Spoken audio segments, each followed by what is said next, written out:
This is the Sharing Without Shame podcast, where we go beyond addiction to uncover the deeper roots of trauma and shame. Hurt people. They hide behind masks. And here, we're done hiding. We're sharing our stories without shame. Welcome to the Sharing Without Shame podcast, recognized as number 30 in the top 100 addiction podcasts, where we don't just talk about the problem, we offer you a pathway to peace. I'm your host, Donna Marston. I know the fear, the sleepless nights, and the haunting question, am I helping or am I hurting? This show is for anyone who is hurting in silence and ready to move from crisis to clarity. Before we begin, grab your free 5 boundaries and breakthroughs in the show notes. It's the first step in my Sharing Without Shame reset program, designed to give you clarity when everything feels overwhelming. And if this show speaks to you, please subscribe, share, and leave a review so it can reach more hearts that need to hear our message. Today, I would like to welcome Jeannie Miller, who is the founder of Path to Progress Healing Center, LLC, in South Suffield, Connecticut, where she helps individuals move from chaos to clarity through mindful life coaching, meditation, and personal growth work. Drawing from her own experiences and deep personal transformation, she supports others in building self-awareness, releasing limiting patterns, and cultivating lasting inner peace. Jeannie is passionate about guiding people toward lives of purpose, growth, and emotional freedom. Welcome, Jeannie. Hi, thank you for having me. Very welcome. Thanks for coming on. First question I always like to ask everybody is, what would you like to share without shame? So, what I would like to share without shame is that today I am 852 days alcohol free in recovery. That works out to be almost 2.5 years. So, it's been wonderful. Congratulations. Thank you. Because I don't know that people understand how difficult it is, how challenging it is, and especially when it's alcohol, because it's so readily available, and people don't think much of it, and and and I find, so I had a real hard time with it when my son was newly sober. Even though he was an IV heroin user, he was still allergic to alcohol. So we stopped having alcohol in our home to honor him. And then you just stop drinking, and it's a very interesting thing because your phone stops ringing. But can you talk a little bit? I don't think we all need to hear the war stories, I like to call them, right? All the heartache and the heartbreak that you went through.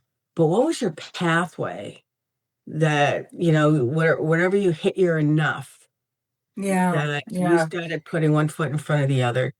We don't always have to hit an extremely low bottom in order to make life changes. So I would say that I was more of a functional drinker. I didn't lose my job. I was working. I wasn't drinking at home every night. I was partying on the weekends and having fun with friends. What's the big deal, right? And I had been sober once before, many years ago. So I had about 4 years back then. I knew that my fun was really just the same patterns, repeating the same patterns over and over again and expecting different results, and, working a job, but going nowhere with it, and being unhappy and not being sure why and what's going on, and why am I sad when no one's looking, when if you saw me, you would think I was the happiest person ever because I was out and I was laughing and I was having a great time and I was having fun. It becomes a little difficult for someone who drinks that way to actually admit, wait, this is a problem, because, we're not hurting anybody. What are we doing? We're not doing anything wrong. Alcohol is so accepted in our society.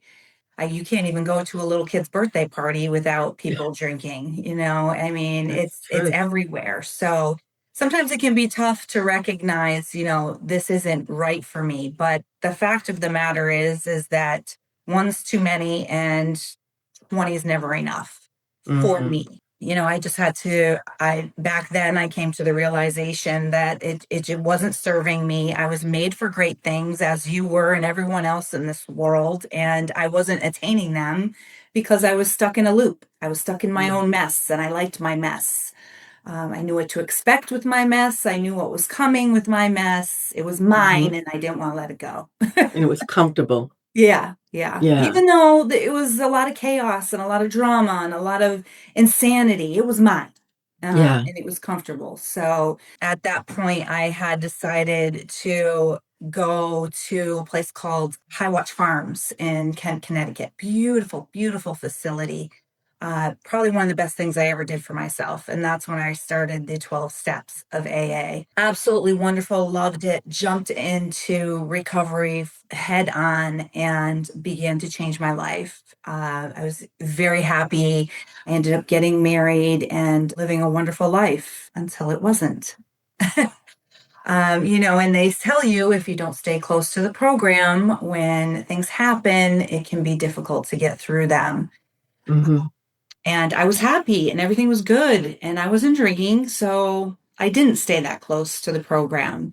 And unfortunately, at the time, my husband's cancer came back and he was told he had 3 to 6 months to live. It became very difficult. He made it for about 5 months. Obviously, there's a whole story within that, but to focus on what we're talking about here, after he passed and after the funeral ended and the quiet began. Anybody who's had somebody that they love and you lose them, you know that feeling, right? After the funeral's over and everyone's gone and it's just Yeah. you and it's quiet. That silence is Yeah. loud. Yeah, that's Mhm. when I broke. So, Mhm. in order to deal with my pain, I went back to the party lifestyle and hanging back out at the bars and drinking and partying and making bad decisions and just running from grief. Mhm. And unfortunately, I spent about 15 years doing that, which Wow. was a long time. I With learned a no lot. consequences. I certainly had consequences. Things definitely happened within that time that, if I could rattle them off and you would go, what? My goodness, wow. But at the time, I didn't see it that way. It's not a problem, I'm just hanging out with my friends. I'm just having a good time. Mhm. Everybody else around me was doing it. What's the big deal? Right. Right. Long story short, I ended up, oh gosh, many, many years after he passed, I did get married again, found my new drinking buddy, and we partied together like crazy. And we Mm. hung out with everybody and we all had fun. And, you know, little by little, I started saying, "Ugh, I don't know about this life, waking up with the hangovers and vomiting and my husband was in the same scenario as me, definitely shouldn't be drinking, but we just had a lot of consequences, a lot of drama, a lot of chaos, a lot of turmoil, a lot of arguments that I couldn't even remember what they were about, you know. Right. Yeah. Sure. So at some point, after talking about it several times and not doing anything different, after many times hearing we're never drinking again and not doing anything different, and just continuously doing the same thing over and over, expecting different results, we finally said, that's it. We've had enough. And didn't look back ever since. Interesting that you both did it at the same time together, because I'm not sure that that's common. Yeah, That it really isn't. Yeah. if one person stops, because if you only knew each other as drinkers and now you're both sober, you don't know those people. And so, am I going to like you? How's this going to Yeah. work? So you had Yeah. to get to know each other. Mm-hmm. How'd that Yeah. work? Like, what was Absolutely. that You're like? yeah, you're absolutely right. I mean, but he didn't even know his authentic self. I did at one point, but I completely forgot and ignored all of that. So when I stopped drinking, things started to come back for me. How I used to feel when I was sober and how wonderful it was and who my authentic self was and I wasn't my thoughts. I was that space in between them. And I had to go dig deep and find, okay, where is Jeannie in there? I'd been Mm. running from grief for so long that I completely forgot who I was. Mm-hmm. So it wasn't just about putting down the drink. There's so much more to it when we really want to get into recovery and grow and heal and change and be our authentic self. So I really had to dig deep, do the steps again, get a sponsor, find my character defects, and, find my part in everything, because there's always our part in everything, even if we like to think it's everybody else's fault. Mm-hmm. Mm-hmm. And go through all those. And I've always said the 12 steps are just so amazing. I think everybody should have to do them, everybody, I because agree with you. I agree yeah, with we you. all have our thing. What's our Yeah. thing? My thing's Yeah. alcohol. Everybody's Mhm. got their thing. Change the word, do the steps, and it'll change your life. You were right. We had to really get to know ourselves and then see who that person was. And we both really like that person. The So new it's worked versions out of amazing for yourselves. us. Yeah. Yeah. So when you talk about finding your authentic person, not everybody understands that. Mhm. What did you do to find her, to have her show up? Because Mhm. the alcohol masks all that, right? Yeah. Because it's not about the drink, it's about the why. Yeah. And so when you start doing that work and looking, as you said, your character defects or your flaws or whatever the word is that people like to use, when we start to peel back the layers and start to see who that person is, there's pain that comes with it. There's Mhm. inner child, there's emotional, whatever. There's some sort of trauma possibly in there. So Mhm. as you were doing that deep dive, what did it feel like and what did it look like? It isn't easy. If it was easy, No, everybody would be doing it. You do discover and uncover things and layers and layers and layers from childhood, from teen years, from, all those years. We start out as our authentic selves. And then mhm, life happens and things start piling on and tragedy happens and trauma happens and, this, that, and the other thing. So you really have to do the work to right. uncover what's really inside of me. Am I really this obnoxious loudmouth who loves to get on top of the bar and be that's not really me. That's really not. That's the alcohol, Yeah, you know. the liquid courage. Yeah. Recovery is about really digging deep and doing that work. And it is difficult, but I can tell anybody who's out there who's nervous about doing that stuff that it is so worth it, because when you finally discover who that authentic person is, and I had to go through the grief Sure. of losing my husband all that time ago. He passed Hmm. away in 2008, Hmm. and have to go through that again was difficult. Probably Sure. harder because I wasn't masking it, you Right. know? You're So feeling you all that really, pain yeah. and it piles on. Sure, sure. Absolutely. So just years of, I did a lot of damage to myself when I was out there drinking, a lot of embarrassing things, shameful things that I wouldn't want anybody to hear about, which probably everybody knew anyway. I just Yeah, thought it was right. my little secrets, you have to really dig in there and realize that's not who you are. That's what happens when you take a drink. Hmm. Yeah, when you're not of sound mind. Yeah. Yeah. Yeah, it's a lot. And so I've experienced the 12 steps as laid out in the big book because I was a nosy, controlling mother. And I wanted to, so when my son was 3 years into recovery, he went through the steps and I decided I wanted to make sure that those guys were treating my baby boy good. And I will tell you, it's the greatest gift I ever gave myself. And I used to speak at treatment facilities. Well, I do still speak at treatment facilities, hospitals, or wherever anyone asks. A psychiatrist had heard about me, and he came and sat in. He goes, I've heard about you, and I wanted to hear your story. And And I don't know how the 12 steps came up. And I said, everybody, just like you did, everybody should do them because it's amazing what we find out about ourselves Mm-hmm. and what we are able to remove that no longer serves us, that no longer protects us, that we don't need that protection. Sure. And it's hard. And so I've offered, again, with the work I do, to take parents through like the Melody Beatty steps. It's a little bit lighter than the way you did it. When they start to look at themselves, they go, "Oh, this is a cult. I'm not doing this." Because Yeah, it's not a good time.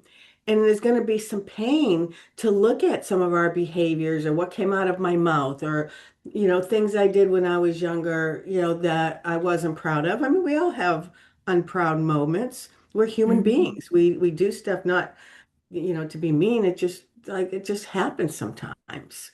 you sure. know. Yeah. And I think and that's but great that you did that because, not only is it growth on yourself and learning what your own character defects are and learning your own part in things, but when you have a family member that is an alcoholic or a drug addict or whatever is going on with that person, whether it's food, whatever it is, people don't understand. Family members mm-mm, don't understand. They mm-mm. just think, well, just stop doing that. If you love Um, me, you'll stop. yeah. So when you go through those steps, you really get an understanding of what it's about. My family, I remember thinking them saying like, "What do you mean you're an alcoholic? No, you're not." Like they didn't even know what I was doing, you Yeah, you're know? not under a bridge with a bottle and a bag. Right, right. So people don't really understand. And when you have a family member Mm-mm. going through that, it's really important that you do. Yeah. And it's a family disease, it's really important that family gets it in order Hmm. for you to keep a good relationship with everybody. Because once I start to heal, I start to figure out my character defects, I'm going to be somebody different that you might not even recognize. Right. Yeah. Which is Yeah. kind of how we got into this conversation because this new person shows up. And it's interesting. So I ran family support groups for 12 years, in person before COVID. And I had parents come or partners come who later ended up in AA themselves. Hmm. When they started talking about their loved one, and even though we hadn't done the steps, the way I ran my meetings, they were able to look at themselves and go, maybe I have a problem. Yeah, that's You really know, great that they were able to do that because what ends up happening is that the person who's gotten the help that they need now becomes a mirror to other people, right? hmm And hmm those other people are either going to run away from you because they don't want to look at themselves, or they're hmm going to be strong enough to look at themselves and make those changes that they need to make. For me, I lost nearly every friend I had, mostly, not everybody, but I wasn't fun Jeannie anymore. What use was I? And at the time, that can be very difficult for somebody who's trying to change their life. It was very, very painful for me to deal with Sure. that on top of all of the other things you're trying to do. And it wasn't for quite a while, probably after my first year, that I started to realize the friendships that I had, most of them were just shared dysfunction. They weren't true friendships. And it Yeah. was best for me to have it the way that it was going. So, Yeah. it's a never ending, for me, it's been a never ending cycle of learning about myself and growing and healing. And I don't want to ever stop. I don't want to be the same person that I was a year ago when I was sober then. I want to keep growing and keep changing. And, right now I'm learning a lot about self-discipline and what are my self-discipline stealers? What am I doing that's stealing time in my productive hours? So I hmm really had to take a look at that and make a list. Well, here we go. Scrolling on social media, one of the worst things that we can do for ourselves. Make a list of all those self-discipline stealers and literally look at my scheduler, my day planner, and schedule in the things that are moving the needle for me, and put them in my productive hours. And if I need to scroll on social media, then I can do it for maybe a half an hour at a certain time where there's not non-productive hours. It's for me, it's just been constant growing and constant changing and constantly looking within to see how I can Hmm. be better and be Hmm. great and attain the goals that I have made for myself. Right. And it's important for people to understand that recovery is a process. When I was new to this world and my son would go to treatment to get me off his back because I was just a pain. I was a thorn in his side. I would just drive him crazy. And so he would go to treatment and get me off his back. And then within a month or so, he's back out there, using and it would take me that month to figure it out. But what I learned was that the process of recovery. So I would think I send him to treatment. He comes home, one and done, and we move on and we go back to our lives and we keep our secret. And I think he was 7 times into treatment, which isn't uncommon. Hmm. And but recovery is a process. So I teach a class that the first 1 to 2 years or so is post-acute withdrawal syndrome. And then when you get into, you sobering up and you start to feel things are starting to happen. And, it's stirring. So that's where those emotions come. And year 3 is when you can start being honest with everybody because you're being honest with yourself. Hmm. And then 4, and 5, it starts where, because if you watch a lot of people, especially in very early recovery, they're looking for love in all the wrong places. They have a new boyfriend every other week, or, they get these relationships very quickly. So by year, I think it's 4 or 5, they're not looking for that because they've Hmm. learned to love themselves. They're working on that love so they can move forward and now live a healthier, happier life. But it's a 10 Yeah. plus year process. And when I look at the process, my son, is celebrating 18 years. Actually, he just celebrated no, he's tomorrow. He celebrates 18 years of Wonderful. uninterrupted recovery. That's And when wonderful. I look at him, it's spot on how that Hmm. recovery process works. And Yeah. I think it's important for people to understand it just doesn't happen like that. You have to put the time and energy into yourselves because you're worth it. Yeah, absolutely. I think this time around, maybe I had a little bit of a jump start on that because I had the 4 years before and I actually went through the steps before. And Yep. so all those things started coming back for me rather a lot quicker than if it was my first time ever doing all of that. Yeah, it is work. And it's when we think the work is over that we get in trouble, which is exactly what happened to me the last time. I thought, oh, I'm good. I'm good. Yeah. I can do this. I'm happy. Everything's good. Yeah. And what I've heard is people have said that it's like this little voice says, you don't have a problem. Just one drink will be Mhm. fine and go home. And then the next thing you know, I mean, I remember this guy talking at a meeting and saying, and he had been in recovery like 25 years. He walked by a package store, a liquor store, and 2 weeks later he woke up out of a blackout Yeah, and yeah, did not understand how it happened. yeah, right. And It I makes think me there's a laugh story in when the you, big book about that. it made me laugh hearing you say one drink because my alcoholic brain immediately thinks, who would just want one drink? What's that gonna do? See, and for me, when I don't drink anymore, but if I drank, if I had 2 drinks, I'm doing cartwheels, thinking that was me being wild. But Yeah. sometimes you take a sip and go, ugh, yeah, I don't want that. Oh But it's God, I funny, don't think I when you ever said had that that. the silence got loud when my husband and I stopped drinking socially, and our phone stopped ringing. It Yeah. makes people uncomfortable, Yeah. I which mean, is you do which is have too bad.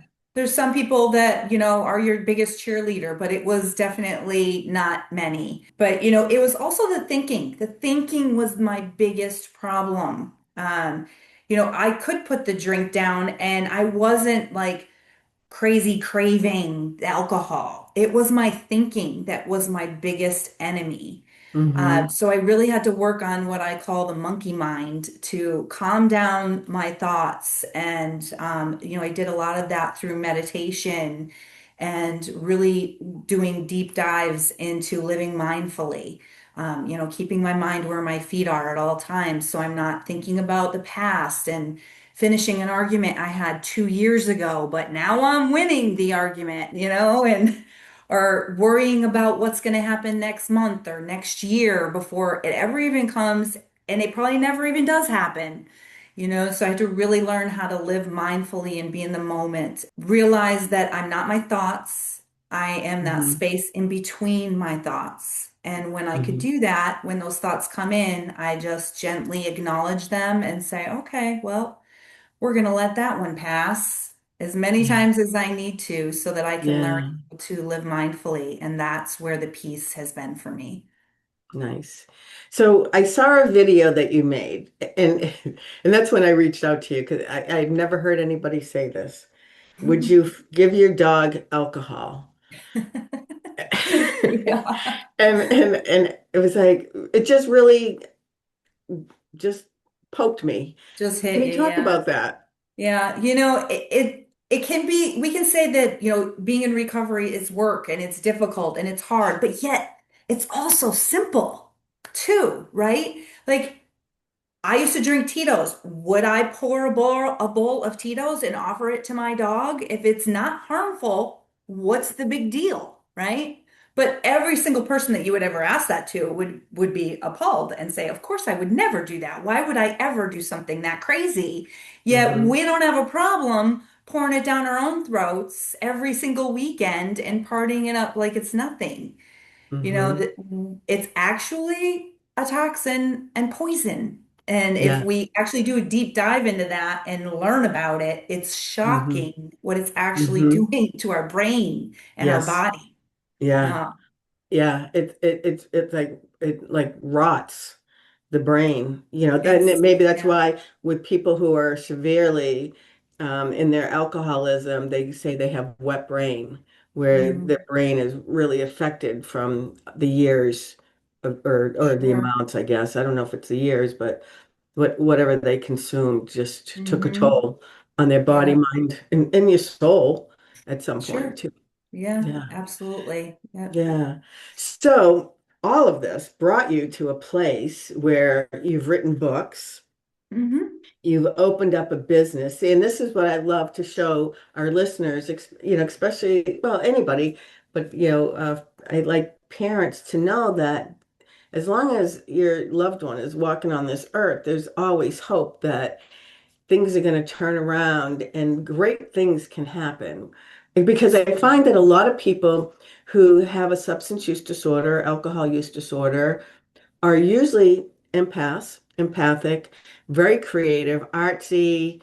There's this something, they have these special gifts. Yours is helping other people, but and you're an author. And I think your first book was about your husband who passed, Prince, was it?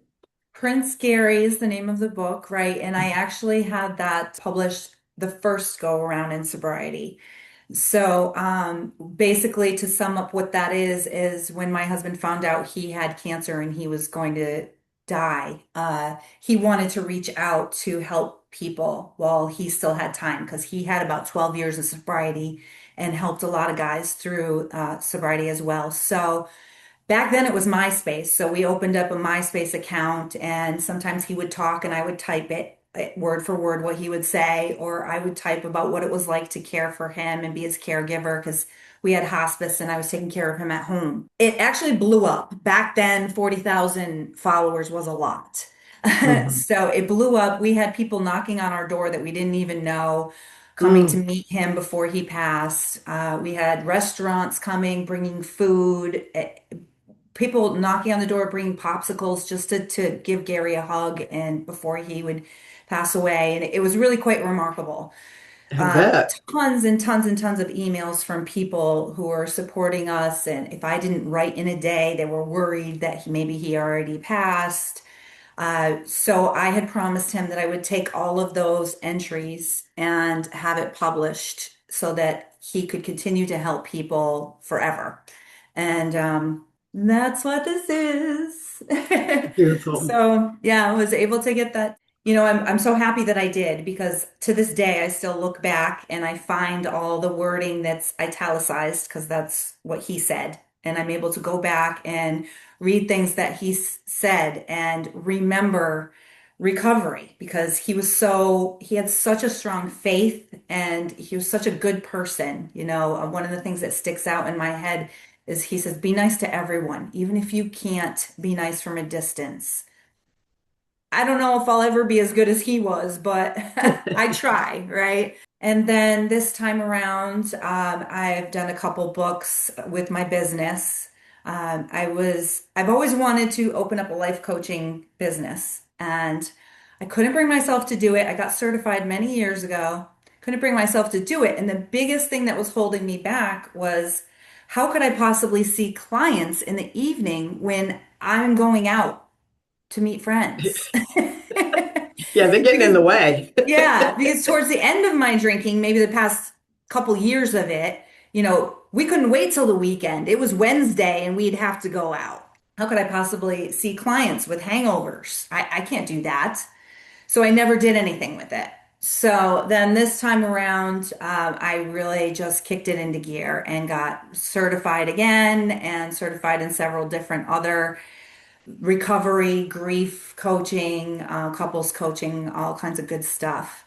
And honestly, I truly believe that it is wonderful to have the certifications, but it's the experience in life when you Yeah. have been there, done Hmm. that, and you have the suffering that you've been through is what really Yeah. helps people. Yeah. So I was able to open up my own place in Suffield, Connecticut, and I've got my life coaching healing center. We do meditation, group meditations, one-on-one, life coaching, lots of different workshops, and I absolutely love it. I'm always thinking of ways to grow. I've got my vision board of what I see it becoming one day. And, Hmm. I was born to do great things and I'm going to get there. And everyone was born to do great things. It's just a matter Absolutely. of getting those, getting our self-discipline in order so that we can get those things out of the way that are keeping Hmm. us from being great and doing what we Hmm. can do to help And I others. saw that one of the Wonderful. classes that you're hosting is on your pontoon boat, and it Yeah. looks to me like it was sound like you must be meditating with sound, like sound therapy on the water, which is very soothing. I've done it in the Yeah, pool, exactly. We're and going to it's do pontoon meditations, and I've got a couple uh paddle boards too if anybody wants to do one-on-one meditations, and we're just going to go out on the water. What happened was last year I got out on my paddle board with my dog. He hops on there and just sits there with me. And I laid down and I just looked at the blue sky, and I always do an analysis or comparison rather of the blue sky. We are like the blue sky. The clouds are our thoughts, right? So we let them come in and we let them go. And we are that space between the clouds. I So love I was just that. laying down on the board and I was looking at this beautiful blue sky and I was doing my meditation. And then this year I said, wait a minute, wouldn't that be great if I took clients out there and we did meditation together? Because I got so much peace and joy inside from doing it that I just wanted to pass it on to others. So we're going to start that up and hopefully it will be as wonderful as I know it's going to be. Yeah, it's really cool. I did it at this woman's house, and everybody was on a float. It's a really thick float, so you didn't get wet. And we just floated around the pool, and I started in a corner, and it was so many people, you would think you'd be stuck there. And when we were done, when you come out of the meditation, I'm on completely different side where, I had floated around, and it was just beautiful. It Yeah, was it so is peaceful and wonderful. blue, beautiful. I loved it. Yeah. It's amazing once we get into recovery how many things we now see that Mhm. we've probably seen a million times and never really saw. Right. I'll give you an example. We took our bikes out on a bike path, my husband and I, and it's not a very long one. It's maybe like a mile and a half or something. I don't know. But we were out there for 4.5 hours. And while we were out there, I said to him, I feel like I was blind and now I see. It was Hmm. like We stopped everywhere. Oh, look at that tree. Oh, look at those eagles. Look at those fish. Like everything that we saw was just beautiful and amazing. And when you're seeing it from new eyes, it's just it's gratitude, really. It's what it Yeah. is. Once you live with an attitude of gratitude, life Hmm. gets good. Yeah, because you're appreciating the little things Yeah, that's that actually make a one of the other difference. books that I did was a 30-day challenge, a gratitude book. So each day, I challenge people for 30 days. Each day, write down three things that you're grateful for. It's very helpful to Yeah. see it on paper. When you're having a hard day, you go back and look, these are the things I have to be grateful for. It's not so bad.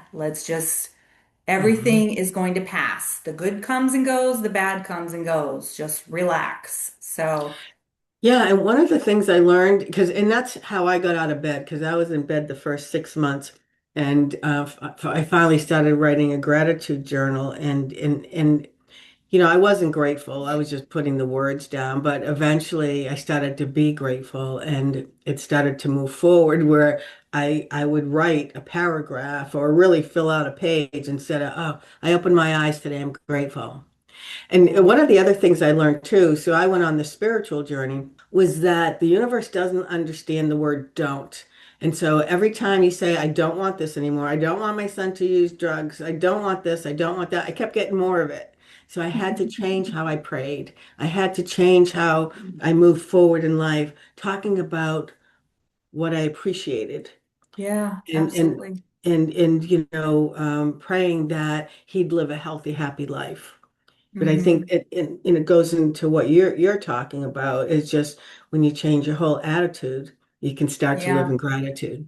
Yeah, I do believe that what you think about, you bring about for sure. Yeah, And yeah. you're right, your brain doesn't make that distinction. We're just thinking about this negative thing all the time. And so we're attracting these negative things all the time. Mm-hmm. I Mm-hmm. absolutely think that's true. I think a whole nother piece of it when you said spirituality is going on a spirituality journey. What is your faith? There's got to be something higher than myself that I can rely on. And for a long time, I grew up Catholic and I was very angry at God. How could you let this happen? How could you take my husband from me? How could you give him cancer? Mm-hmm. How could you make him suffer like this? How could you do Mm-hmm. this? He was such a Yeah, good man. So I yeah. was very angry at him and didn't want anything to do with faith or spirituality or any of that. But Yeah. I've definitely gotten to dive back into that and realize that, when fear knocks, if faith answers, nobody's home. So Mm-hmm. I really have worked a lot on that with myself as well. And it's easy to blame people, places, and things when we don't get what we want. Hmm. So, God's a good scapegoat, right? Yeah, sure, absolutely. And even in recovery, bad things are going to happen. It's Sure. still going to happen. Yeah, We life we can't happens. prevent things from coming in that are going to cause us some suffering, cause us sadness, cause us pain. But Yeah, everything's impermanent and it will pass. that's It's right. how I truly believe it is how we react to it. 99% of the suffering that we go through is our reaction to the Hmm. problem, not the actual problem itself. And what So, I had to learn was how to learn how to respond and not react. absolutely taking that pause every time before That's we right. react into something. The pause is like the one of the most Yeah. amazing tools that we can put in our toolbox. In fact, in my husband's recovery, he got a little tattoo of a wolf paw. So when he looks at it, it's a pause for him. That's the pause. He remembers to take that Yeah, pause. that's cool. It's a good tool to use to do because our reactions to things are what can stir up more suffering within ourselves. And the thing that I had to learn was acceptance and boundaries, creating boundaries without feeling guilty about it. That all things, it goes on and on and on. We could list all of these things. These aren't things that when I was 10 years old, somebody sat down and said, now this is what we really need to learn about acceptance and boundaries. And back then, I'm 53 years old. People didn't talk about stuff like that. Oh, right? oh no. Yeah. So You these are didn't all talk things about your that I had to emotions, your learn. feelings. Yeah, I Mm-mm. think kids nowadays they do get a lot more of that Yes. information than we ever did before, which is wonderful. And I wish that this Yep. would be something they teach in schools because this will Mm-hmm. stick with them forever. But yeah, it's just, and when you finally can get it and learn how to live mindfully, even when these things happen in our lives that are difficult, that cause us suffering, we can be okay. And we don't have Yeah. to go back to a existence that's painful to cover Right. it up. Right. We all have choices. Mhm. What is the name of your other book? Your third book? So I've got Gratitude Changes Everything, and that is on Amazon. I've got Healing from Betrayal Trauma, that's on Amazon as Ooh. well. I can't even remember the name of the last one, but they are on Amazon. The only one that's not on Amazon is Prince Gary, and that's on my website, which is pathtoprogresshealingcenter.com. And that's how people get in touch with you. If people Mhm. live in Connecticut and they want to visit attend some of your classes, Yeah, you yeah. And have I do a the bricks and mortar life building, coaching and meditation. I can do that Zoom. I can do that phone calls as well. So I have worked with people in New York or another person in Maine. So yeah, doesn't have to be just in person. which is nice. I mean, that's how I've taken my live stuff and it's all actually it's all on Zoom because it's just a lot easier. Everyone Hmm. can be at the comfort of their home and still, zen out. And sometimes that's better. And sometimes going to your type of place is better because that energy, Yeah, if you're, yeah. especially if you're sensitive to energy, you'll feel that and it can change your vibe. Yeah, whatever works for somebody, you just got to do it. You just got to make a decision and follow through with it and do it. If you're looking to change, Hmm. stop thinking about it and start doing it because it's amazing how good life can get. Yeah, and it's not going to change like this big, huge change overnight. It's really taking little steps sometimes Hmm. and just putting one foot in front of the other and trying to, keep a positive outlook. Journaling, you said you do your vision board. There's so many tools that people can use. You can even go on YouTube and find a video. I do deep sleep meditation, and Hmm. I'll find whatever is going on in my body, and I'll ask for a deep sleep meditation, and then I go to sleep to it. And the next day I wake up feeling better. Yeah, Because that's when I absolutely. can really zen out. My body will take it on. If I'm doing it during the day, doesn't go as well because I'm busy. I'm busy Yeah, doing right. stuff. But so words of wisdom that you would like to leave our listeners with. I would say we were all born to be great. We've got to stop playing small and shrinking Hmm. and really dive in. You're just one decision away from changing your life. And if we can find the willingness within ourselves to push ourselves and have that self-discipline to make those changes, it's amazing what good can come into your life and Hmm. how your mind can stop playing tricks with you and you can find peace and serenity.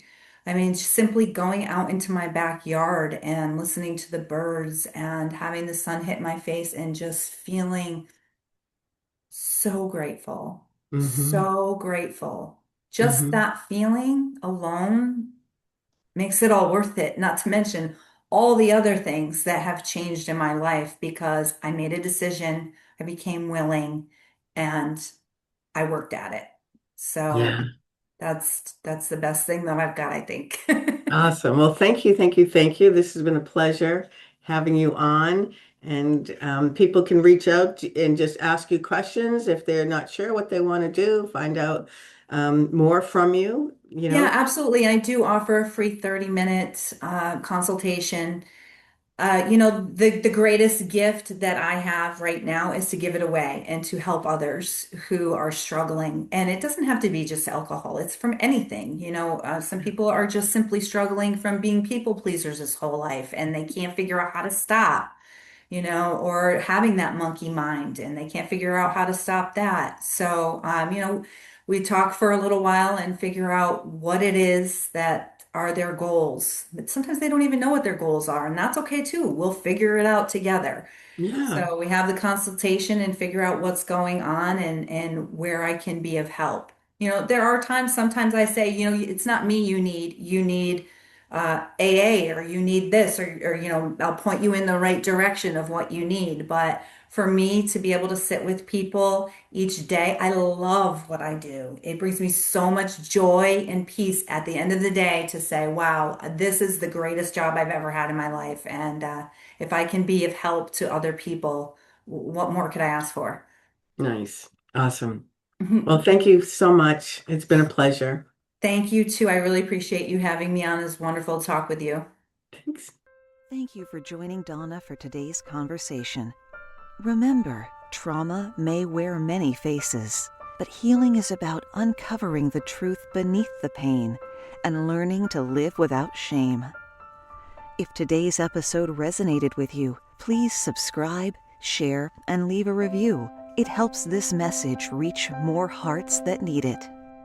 If you have a story of navigating trauma, shame, or addiction and how you found your freedom, Donna would love to hear from you.